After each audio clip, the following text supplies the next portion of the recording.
Semoga semuanya sehat dan sukses selalu. Kali ini saya akan membahas salah satu film sejarah yang diangkat dari mitologi Yunani. Tentunya film ini mempunyai rating yang cukup tinggi, karya sutradara Wolfgang Petersen dengan berbagai macam penghargaan. Diadaptasi dari sebuah epos mitologi yang berjudul The Iliad, karya sastrawan Yunani bernama Homer.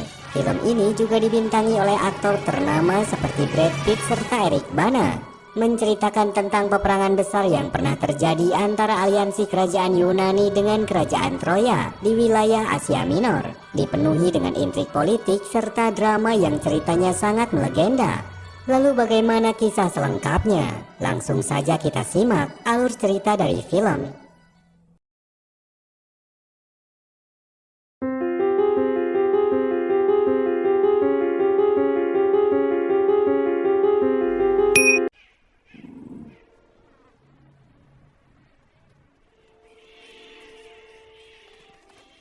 Kisah film ini diceritakan terjadi 3200 tahun yang lalu atau sekitar abad ke-12 sebelum Masehi, di mana saat itu terdapat kerajaan-kerajaan besar di Yunani. Walaupun situasi ini membuat seorang raja dari kerajaan Mycenae yang bernama Agamemnon berambisi untuk menjadikan kerajaannya sebagai pemimpin dari kerajaan lainnya.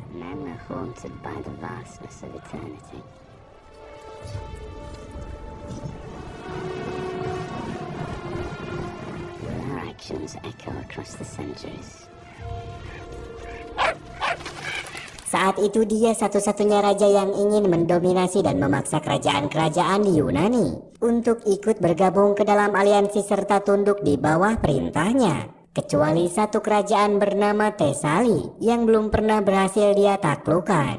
How bravely we fought.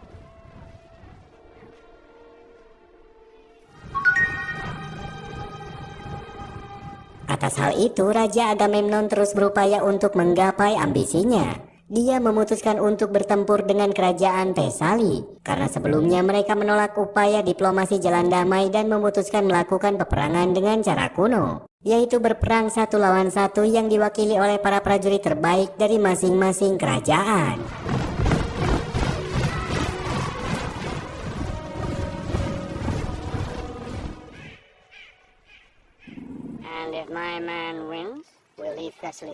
Pihak kerajaan Thesali memerintahkan prajurit terbaiknya yang berbadan besar bernama Bogrius untuk maju ke medan laga.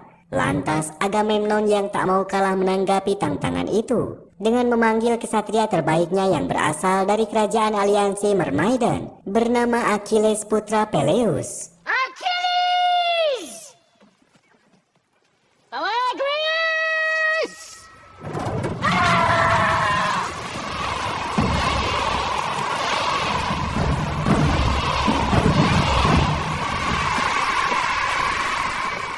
Walaupun sebetulnya dalam hati kecilnya, Achilles sendiri tak suka dengan gaya kepemimpinan Raja Agamemnon yang selalu memperlihatkan ambisi demi kepentingan dirinya sendiri tanpa memikirkan kerajaan aliansi lain. Karena semua prajuritnya harus berperang demi nama besarnya supaya dikenal oleh dunia.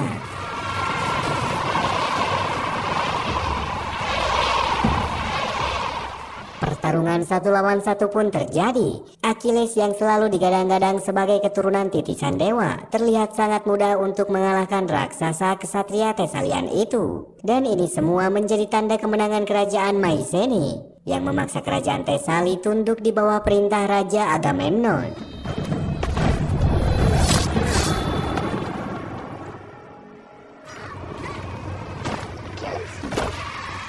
Son of Peleus.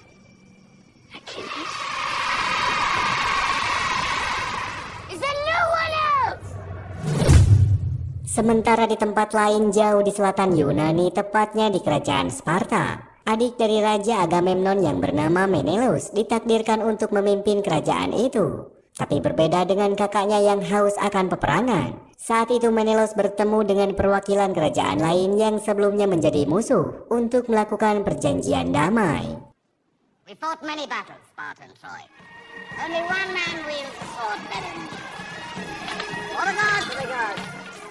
Dan kerajaan itu bernama Troya, terletak di seberang kerajaan Sparta yang dipisahkan oleh Laut Aegean, tepatnya di wilayah utara Asia Minor, yang sekarang ini menjadi bagian dari wilayah Turki.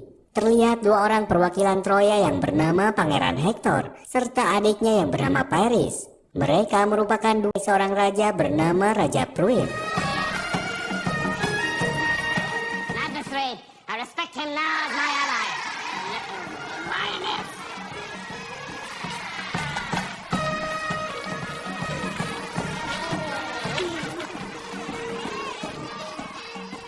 Acara diplomasi perdamaian itu berlangsung dengan rukun dan aman. Tapi keesokan harinya saat rombongan kerajaan Troya berpamitan untuk pulang ke tanah airnya, Pangeran Hektor dikejutkan oleh kelakuan adiknya Paris yang ternyata saat itu dia nekat membawa pergi istri dari Raja Menelaus yang bernama Helen ke dalam kapalnya. You fool, listen.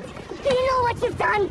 Tentunya kejadian ini dikarenakan mereka saling jatuh cinta satu sama lain secara diam-diam. Dan atas sikap cerobohnya itu, Pangeran Hektor menyadari bahwa semua ini akan merusak perjanjian damai yang dinanti-nantikan oleh kedua belah pihak. Dan yang lebih parah lagi, kejadian ini akan memicu kemurkaan Raja Menelaus yang akan menjadi awal peperangan besar antara kedua kerajaan.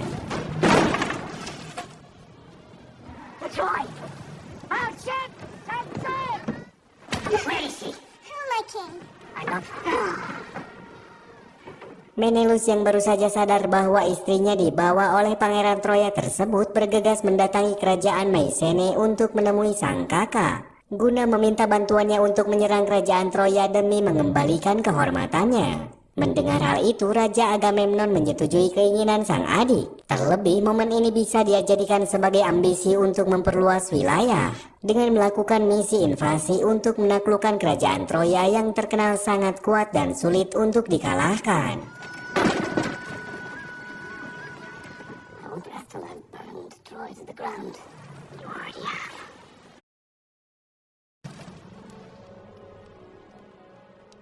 Rencana itu langsung dia bahas dengan pemimpin bernama Nestor yang sudah beraliansi dengannya. Beliau memberi informasi kepada sang raja tentang kekuatan kerajaan Troya yang memiliki benteng pertahanan yang sangat hebat dan susah untuk ditembus. Selain itu, Troya juga memiliki pasukan yang sangat kuat di bawah komando Pangeran Hektor yang dikenal tangguh dan dicintai oleh rakyatnya. Maka atas hal itu beliau memberikan saran kepada Raja Agamemnon untuk melibatkan Achilles dan pasukan Myrmidon demi kesuksesan misi invasi ini. Tetapi hal itu pula yang menjadi masalah berat bagi sang raja, dikarenakan Achilles pasti menolak rencana itu. Kecuali jika dia dibujuk oleh seseorang yang bisa membuat Achilles segan dan mau menuruti perintahnya, yaitu seseorang bernama Odysseus yang menjadi raja aliansi penguasa wilayah Ithaka. Agamemnon has a favor to ask. I hope Agamemnon's generals are smarter than his emissaries. Tanpa buang waktu, mereka mengutus Raja Odysseus untuk menemui dan membujuk Achilles yang saat itu sedang berada di daerah Petia. Terlihat Achilles sedang berlatih pedang bersama sepupunya sekaligus kekasih lelakinya yang bernama Patroclus, sesuai dengan cerita mitologi budaya homoseksual Yunani. I'm not asking you to fight for him. You're here at Agamemnon's bidding. Odysseus, king of Ithaca. Raja Odysseus langsung menyampaikan maksud tujuan kedatangannya untuk meminta Achilles bergabung ke dalam armada besar yang dipimpin Raja Agamemnon demi menyerang kerajaan Troya. Walaupun pada awalnya Achilles menolak ajakan itu karena dia tak mau lagi berperang demi Agamemnon. Tetapi dengan kemampuan lobbying serta negosiasi yang dimiliki oleh Raja Odysseus, akhirnya Achilles bersedia untuk ikut bergabung. Walaupun dia hanya ingin berperang demi Yunani, serta demi keabadian nama Achilles yang akan dikenang sepanjang zaman. Please don't swing back. Your business is war, my friend. Sesaat setelah pertemuan dengan Raja Odysseus, Achilles lantas menemui ibunya yang diklaim sebagai seorang dewi bernama Thetis. Tanpa banyak bicara, ibunya ternyata sudah mengetahui semuanya karena sebetulnya dia telah meramalkan kejadian ini. Dan dengan tegas dia membeberkan ramalannya bahwa Achilles tak akan pernah kembali jika dia tetap memutuskan ikut dalam pertempuran melawan Troya, yang artinya dia akan gugur di dalam perang itu. Tapi jika takdir Achilles mampu mematahkan ramalannya, maka dia akan mendapatkan kemuliaan di tanah Troya, dan orang-orang akan mengingat nama Achilles sampai ribuan tahun lamanya. Tonight I decide. Sementara di tempat lain diceritakan rombongan pasukan diplomasi Troya telah sampai di istana. Saat itu rakyat tercengang saat melihat Helen istri Raja Sparta tiba di kerajaan Troya. Mereka semua disambut sukacita oleh masyarakatnya dan juga disambut oleh kalangan keluarga kerajaan tanpa kecuali Raja Troya yang bernama Raja Priam serta sepupunya seorang wanita cantik bernama Brises. I've heard rumors of your beauty. For the gods. For the gods.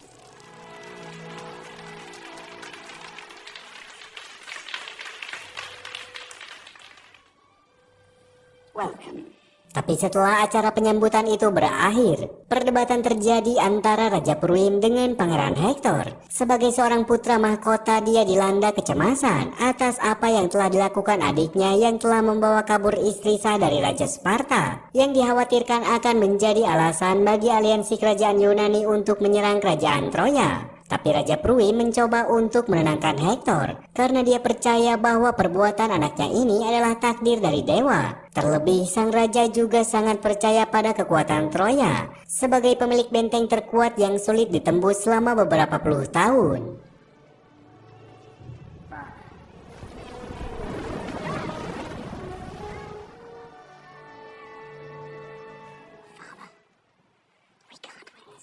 Tapi atas hal itu pula pihak kerajaan Troya tetap bersiaga guna mengantisipasi hal yang tak diinginkan. Saat itu mereka membuat parit-parit pertahanan di bibir pantai yang diperkirakan akan menjadi tempat pendaratan armada musuh. Sebagian lainnya para pandai besi diperintahkan untuk membuat pedang serta baju jirah yang sangat banyak supaya bisa dipergunakan saat peperangan nanti.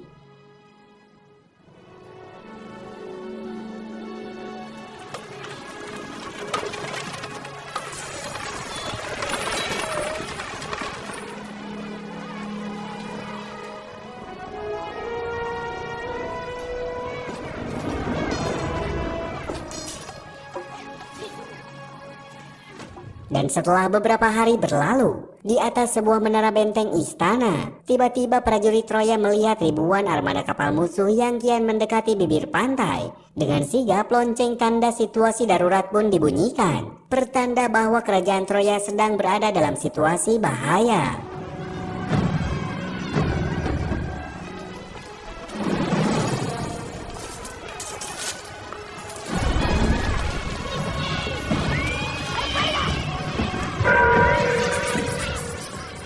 Semua warga berhamburan berlari menyelamatkan diri mereka masing-masing. Karena di saat yang sama di perairan laut Aegea, armada kerajaan aliansi Yunani dengan kekuatan sekitar 1000 kapal yang dipimpin Raja Agamemnon semakin kian mendekat. Terlihat kapal dengan layar warna hitam milik Achilles serta prajuritnya berada di garis depan untuk menjadi pasukan penyerang perintis. Hal itu membuat Raja Agamemnon gusar dengan tindakan Achilles yang seolah-olah bertindak semaunya sendiri.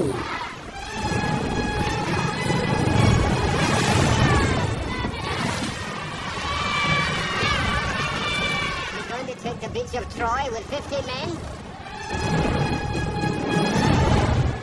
Sementara di dalam istana kerajaan Troya, Pangeran Hektor memerintahkan kepada prajuritnya untuk membentuk pasukan pertahanan garis depan di bibir pantai guna menghambat laju pasukan Yunani yang telah tiba di lokasi pendaratan. Hingga pada akhirnya pasukan Mermaiden yang dikomandoi oleh Achilles berhasil menginjakan kakinya di wilayah kekuasaan Troya.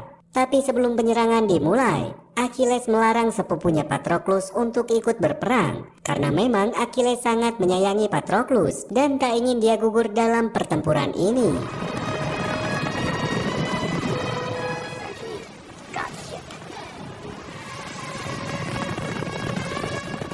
Di tanah antah berantah itu, Achilles dan pasukannya langsung bergerak maju menghampiri pasukan pertahanan Troya. Mereka langsung menghujani pasukan Achilles menggunakan anak panah berapi yang menyebabkan mereka gugur satu persatu.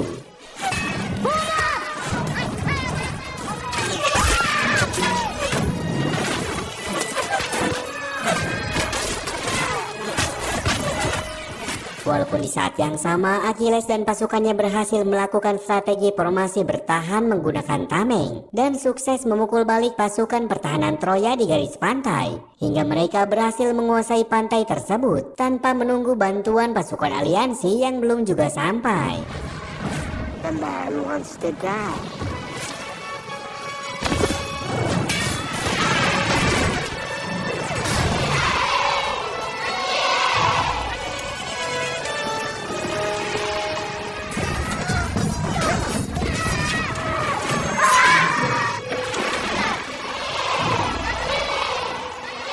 Beberapa menit kemudian, armada Yunani akhirnya mendarat di pantai itu, yang membuat sebagian pasukan Troya memutuskan untuk mundur. Dan di waktu yang sama, pasukan kavaleri yang dipimpin Pangeran Hektor memasuki kuil Dewa Apollo, yang telah dikuasai pasukan Achilles.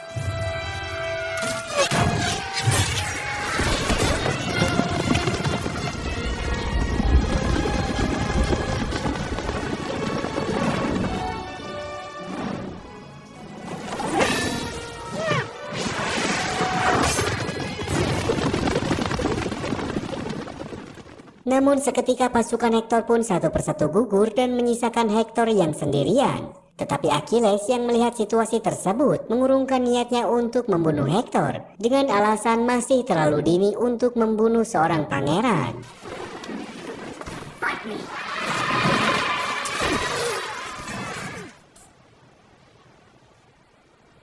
It's too early in the day for killing princes. Pertempuran pendaratan tersebut akhirnya dimenangkan oleh pihak Yunani dan kini mereka menguasai pesisir pantai bagian barat wilayah Troya. Di saat yang sama, seorang asisten Achilles bernama Yodoros berhasil menawan seorang wanita yang dia temukan bersembunyi di dalam kuil, yang ternyata dia adalah Briseis yang masih menjadi bagian keluarga kerajaan Troya. What's your name? Dan dari sana pula terlihat Achilles diam-diam tertarik padanya dan berniat untuk menjadikannya sebagai seorang kekasih. Walaupun semua perasaannya itu tetap dia rahasiakan di depan semua orang demi menghindari hal yang tak diinginkan. The only Trojan who can say that. Scene berikutnya berpindah saat memperlihatkan situasi di dalam istana kerajaan Troya. Sejumlah petinggi dan penasihat kerajaan saat itu sedang mengadakan rapat, membahas rencana lanjutan atas peristiwa penyerangan ini. Perdebatan itu pun mulai memanas karena perbedaan pendapat di antara mereka yang menginginkan peperangan, serta yang ingin melakukan jalan damai dengan cara berdiplomasi. Rape our wives. I suggest diplomacy. Our walls have never been breached. I spoke with 2 farmers today. Hingga beberapa jam kemudian, akhirnya puluhan ribu pasukan Yunani telah sampai di depan benteng terluar kerajaan Troya. Namun di saat yang sama, pihak pasukan Troya telah mengantisipasi kedatangan pasukan Yunani tersebut dengan mengerahkan pasukan infanteri yang ditempatkan di depan pintu gerbang.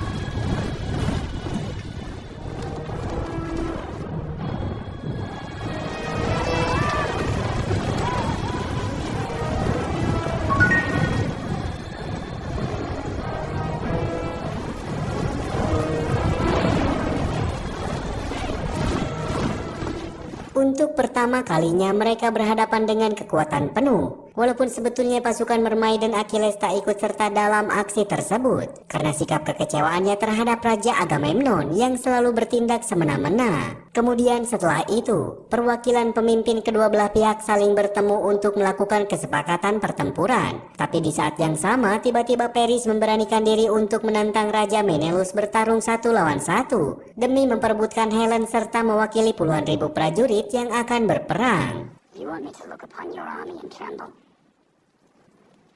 So be it. I won't give her up and neither will you. So let us fight our own battle. Accept your challenge. And tonight I'll drink to your bones. Sontak Raja Agamemnon sepakat, walaupun sebelumnya dia meminta kepada Hektor agar menyerah dan tunduk kepada bangsa Yunani. Tapi tawaran itu ditolak mentah-mentah oleh Hektor, karena Troya tak pernah mau tunduk pada bangsa asing. Hingga akhirnya pertarungan kedua kesatria pun akan segera dilakukan.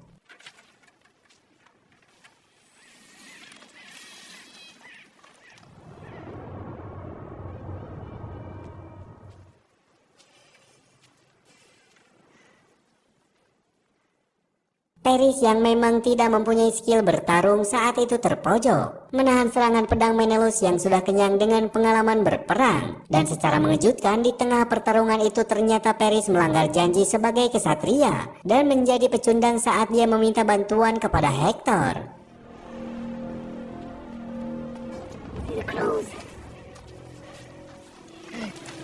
Fight me! Hingga saat Hektor melihat adiknya akan dibunuh, dengan spontan dia lebih dulu menghunuskan pedangnya dan berhasil membunuh Menelaus. Kejadian itu seketika membuat Raja Agamemnon marah besar. Kemudian dia memerintahkan seluruh pasukan Yunani untuk maju secara all out. I see 50,000 men brought here to fight.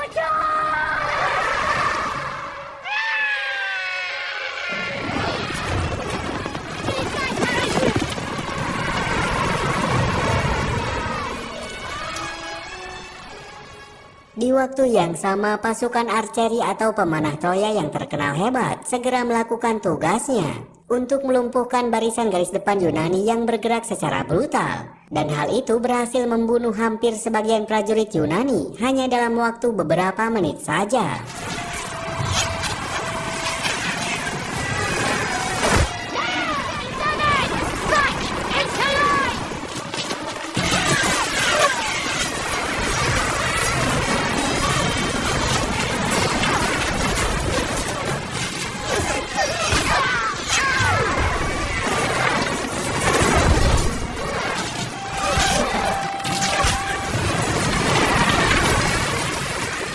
Ketegangan kian terasa saat kesatria andalan Yunani yang bernama Ayak juga gugur di tangan Hektor, membuat peperangan itu semakin tak terkendali. Dan di saat yang sama Raja mundur kembali ke kapal.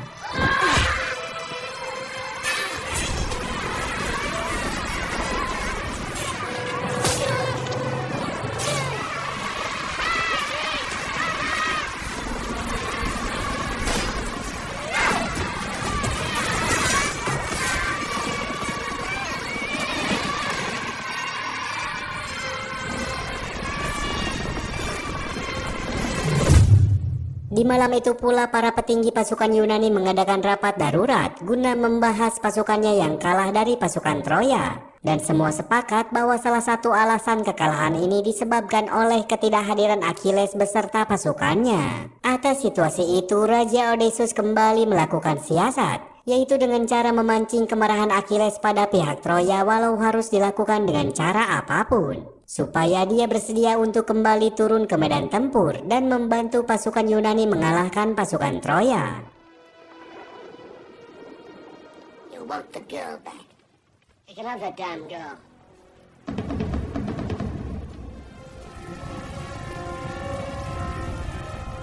I need some amusement. Hingga setelah melewati malam itu, pada waktu fajar tiba-tiba pasukan Yunani dikejutkan dengan serangan mendadak yang dilakukan pasukan Troya, yang diturunkan dengan kekuatan penuh menuju kamp peristirahatan mereka. Seketika pasukan Yunani menjadi panik karena mereka diserang oleh ribuan anak panah api yang menjadi pertanda serangan awal bola api raksasa.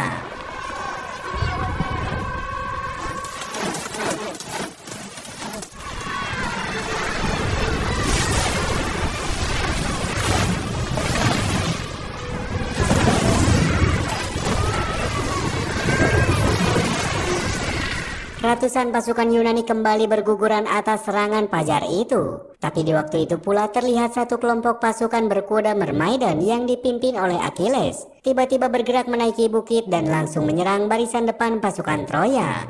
Kemudian Hektor yang melihat kejadian tersebut langsung memburu Achilles dan mengajaknya berduel 1 lawan 1. Hingga pada satu kesempatan, Hektor berhasil menghujamkan pedangnya yang tepat mengenai leher lawan tarungnya.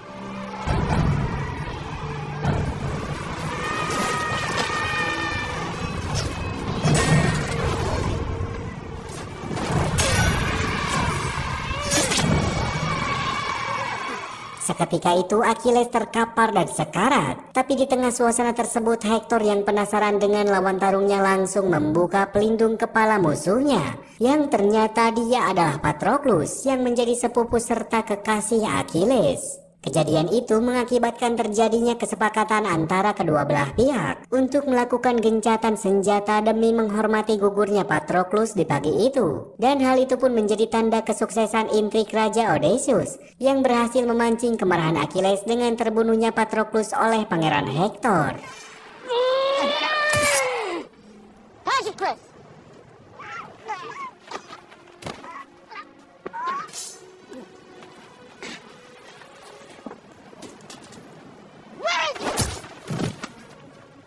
Peristiwa itu pula yang membuat Hektor merasa sangat khawatir karena dia telah membunuh sepupu Achilles. Dan di saat itu dia langsung berinisiatif untuk melakukan antisipasi dengan memberitahukan jalan rahasia kepada istrinya untuk berjaga-jaga apabila kota Troya diserang oleh musuh.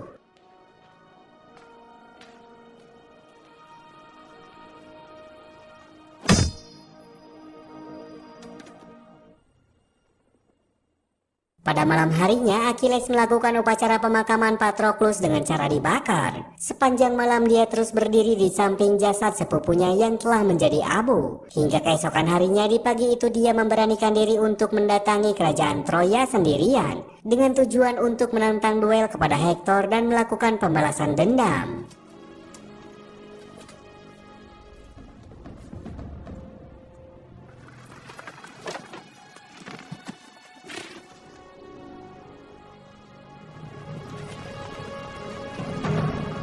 Dalam situasi yang mencekam itu, Achilles terus berteriak memanggil nama Pangeran Hektor. Dan atas tantangan itu, akhirnya Hektor bersedia melayani orang terkuat dalam pasukan Yunani. Walaupun saat itu Hektor sempat meminta maaf atas kesalahannya, tapi keangkuhan Achilles tak membuat situasi berubah, hingga akhirnya pertarungan pun terjadi.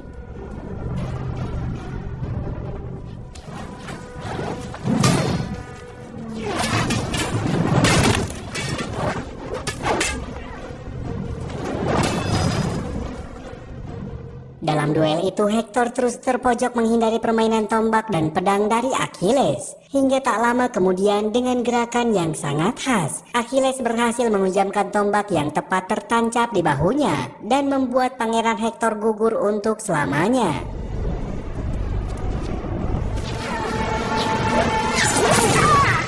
Kejadian itu membuat keluarga kerajaan menjadi histeris, terlebih saat Achilles memutuskan membawa jasad Hektor ke tendanya dengan cara diikat menggunakan tali dan diseret oleh kereta kuda secara keji, membuat semua orang yang melihatnya merasa iba.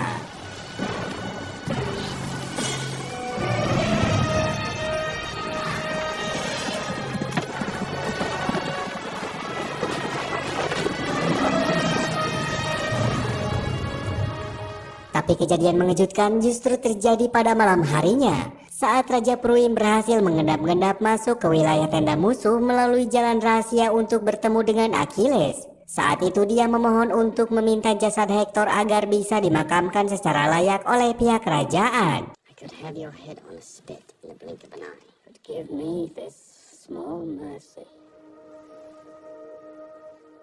I knew your father. Dan setelah melihat ketulusan serta keberanian Raja Pruim, akhirnya Achilles menyetujui permintaan itu seraya dia membebaskan Briseis untuk dikembalikan kepada pihak kerajaan Troya. Kemudian Achilles memberikan penghormatan terakhir dengan cara memberikan izin berkabung selama 12 hari tanpa serangan. We'll meet again soon, my brother. You're free. No Greek will attack Troy for 12 days.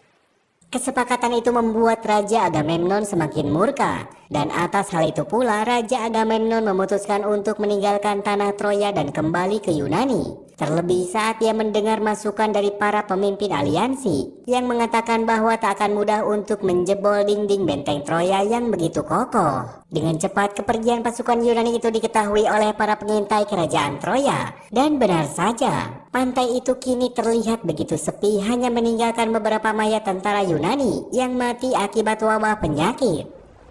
Plague.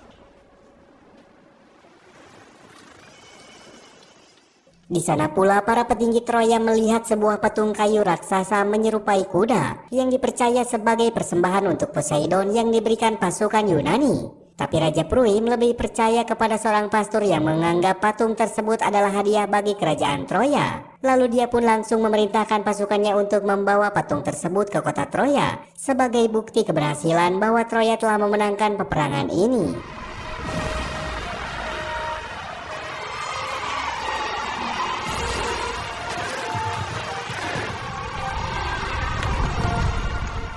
Tapi kejadian mengejutkan terjadi saat seorang pasukan pengintai Troya melihat ratusan kapal-kapal perang milik Yunani. yang ternyata masih bersandar dan bersembunyi di sekitar teluk yang tertutup tebing bebatuan di pantai itu. Dan semua ini ternyata merupakan strategi pasukan Yunani untuk melakukan serangan secara diam-diam. You're the prince now.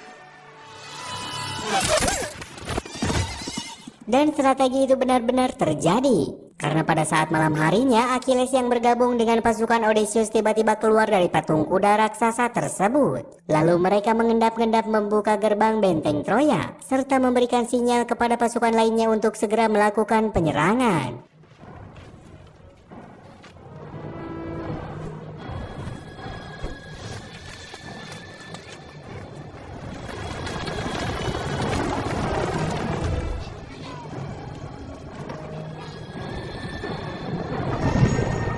Dengan mudahnya pasukan Yunani berhasil memasuki benteng Troya yang bertahun-tahun belum pernah berhasil ditembus musuh. Tanpa buang waktu, pasukan Yunani tak segan-segan membunuh siapapun orang di dalam kota, serta membakar rumah-rumah warga sipil.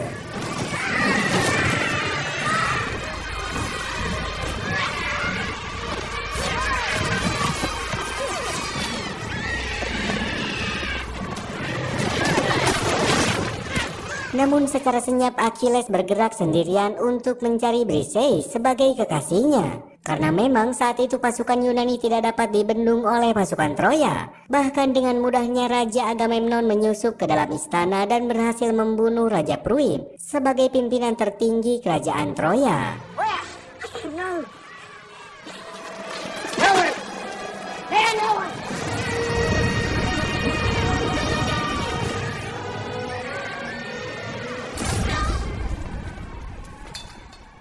Tak berhenti sampai di sana, Raja Agamemnon juga berhasil menemukan Briseis yang sedang berdoa kepada dewa. Dia langsung mengancam kekasih gelap Achilles itu, yang dianggap sebagai penyebab perpecahan aliansinya dengan Achilles. Walaupun di saat yang sama tiba-tiba Briseis mengeluarkan belatinya dan berhasil membunuh Raja Agamemnon.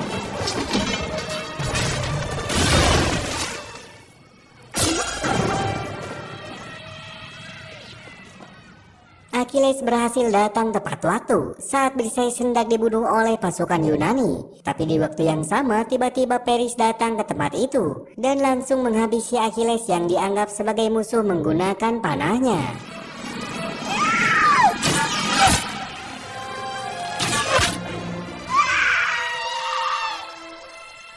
Akhirnya Achilles tersungkur dan tewas saat salah satu panah tepat mengenai tumitnya yang menjadi titik kelemahannya. Paris tak mengira bahwa sebetulnya pada saat itu Achilles berada di pihaknya untuk menolong keluarga kerajaan Troya dari ganasnya pasukan Yunani. Tapi kejadian itu tak mungkin untuk bisa diulang, hingga akhirnya Paris bergegas membawa Briseis masuk ke dalam terowongan rahasia yang menuju ke lembah Gunung Aida untuk menyusul keluarga kerajaan lainnya yang lebih dulu melarikan diri.